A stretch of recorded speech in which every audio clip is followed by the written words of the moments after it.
Kahit ano ang tribo mo, o ano ang dugo mo, o ano ang lahi mo, kapag ikaw ay sumunod, sumuko, at tumalima sa kautusan ng Diyos, ay matatawag ka na Muslim. Sangkatauhan, Islam ay kapayapaan. Bismillah, alhamdulillah. Mga mahal kong kababayan, may isang tanong na ating sasagutin ngayong araw. Bakit nga ba masama ang mga Muslim? Dito sa Pilipinas, ang paniniwala ng karamihan ng mga Pilipino, kapag narinig nila ang salitang Muslim ay tatatak na sa kanilang isipan na ito ay masama, o ito ay salbahe, o ito ay isang traidor. Bakit nga ba? Dito sa Pilipinas, kapag isang Muslim ay nagkasala, ay isasali nila ang relihiyon nito.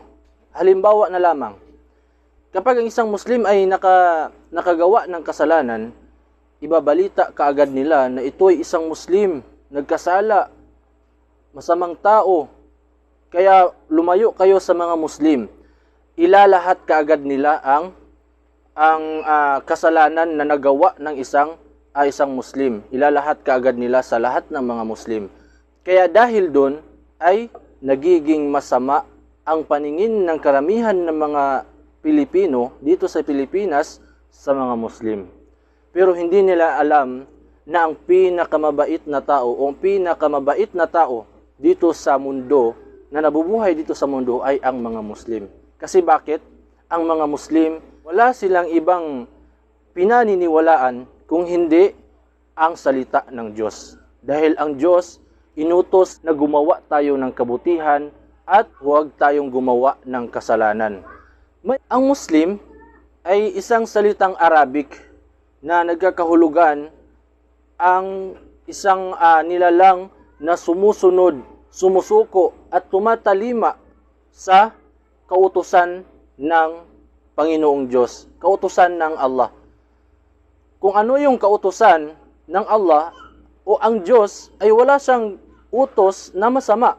Kapag ikaw ay tinatawag na Muslim, lahat ng mga kabutihan o inutos ng Diyos ay dapat mo itong sundin. Dahil Muslim ay hindi nagbabase sa dugo, sa tribo, o kahit sa lugar. Kaya saan ka man naroroon, o kahit ano ang tribo mo, o ano ang dugo mo, o ano ang lahi mo, kapag ikaw ay sumunod, sumuko, at tumalima sa kautusan ng Diyos, ay matatawag ka na Muslim.